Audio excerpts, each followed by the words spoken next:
Well, this is not the procrastinator, but it's the reporter of the procrastinator. Because for the last hour and a half, I've been 20 feet over there.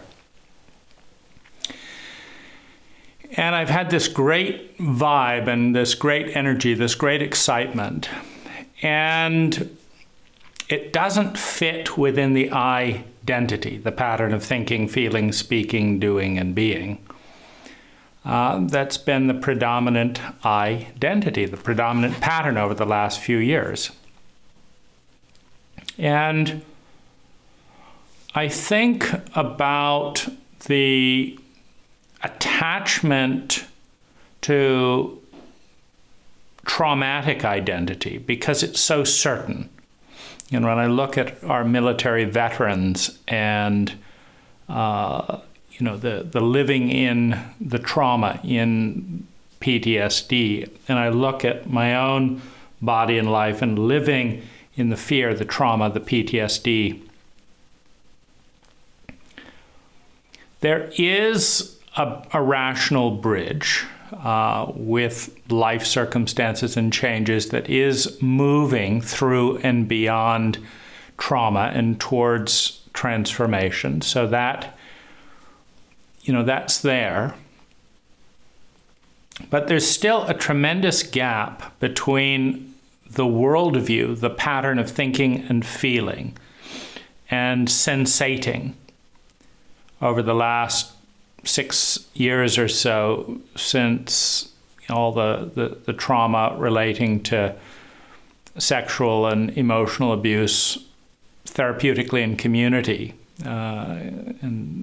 in therapy and in the community around the Human Awareness Institute, that this energy, it doesn't have a home yet. It doesn't have a form.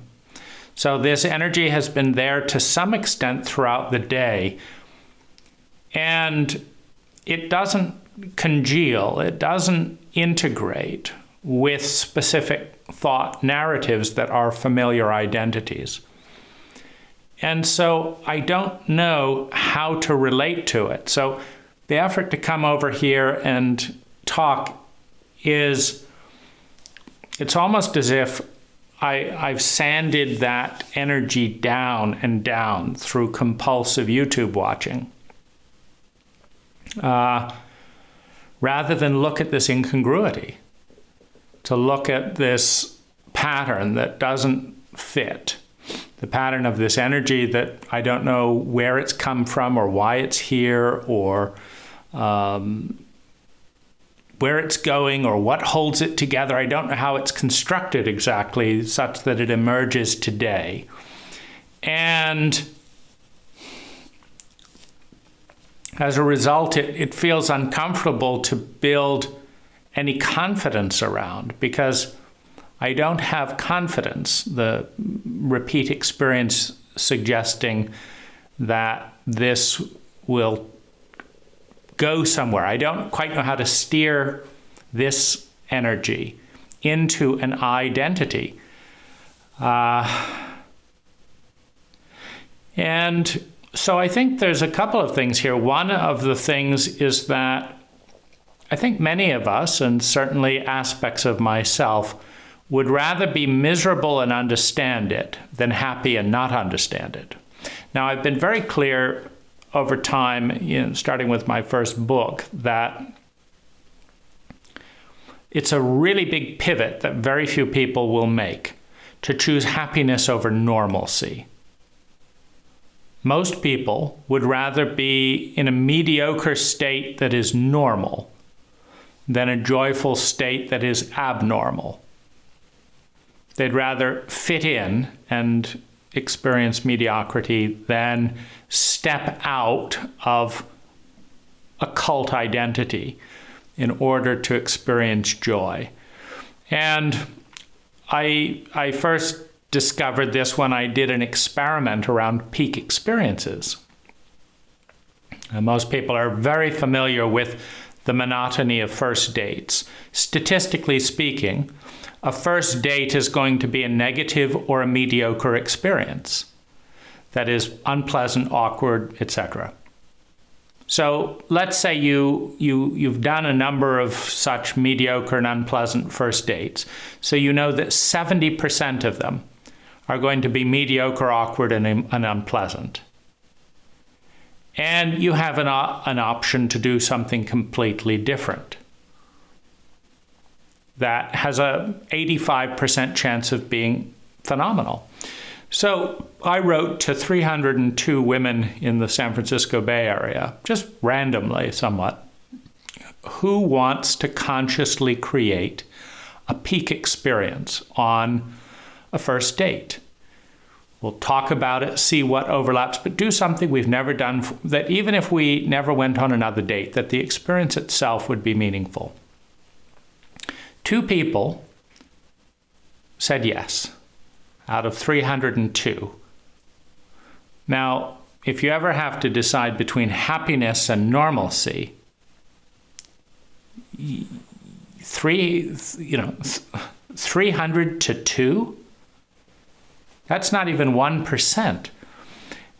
And both of the dates with the 2 women who said yes were phenomenal dates, wonderful experience, amazing. For both of us, a rich experience, not boring, not mediocre. So you had 100% success with less than 1% of the population that said yes. And I think there's a little bit of that dynamic here. Only in this situation, I think a part of me would rather choose rationality than happiness, familiar rationality than happiness, because there's an energy of happiness, and it's been pressing down with the mediocrity of YouTube watching. And I don't know how to get a handle on it. It's a vibe that feels great, but I don't have a handle. I don't have a doorway into naming it or its source or what built it or how long it'll last. It's just a great vibe. And that's not normal. It's not normal for me, but I also think I'm quite loyal to the cult in terms of suppressing that side of reality in general. So, there we have it.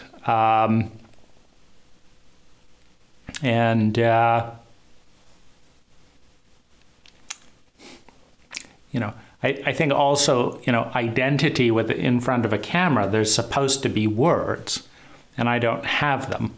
But it does seem a pity to grind that great energy into the dust simply because I have nothing to say about it, other than that it feels absolutely fabulous. And it might be worth letting go of control to allow it, rather than to hang on to the mediocrity and stress and misery that I do control through compulsive, repetitive thinking to support and reinforce a familiar identity, just so that I feel safe and in control. So that's it. The unknown, happy identity I cannot put into words.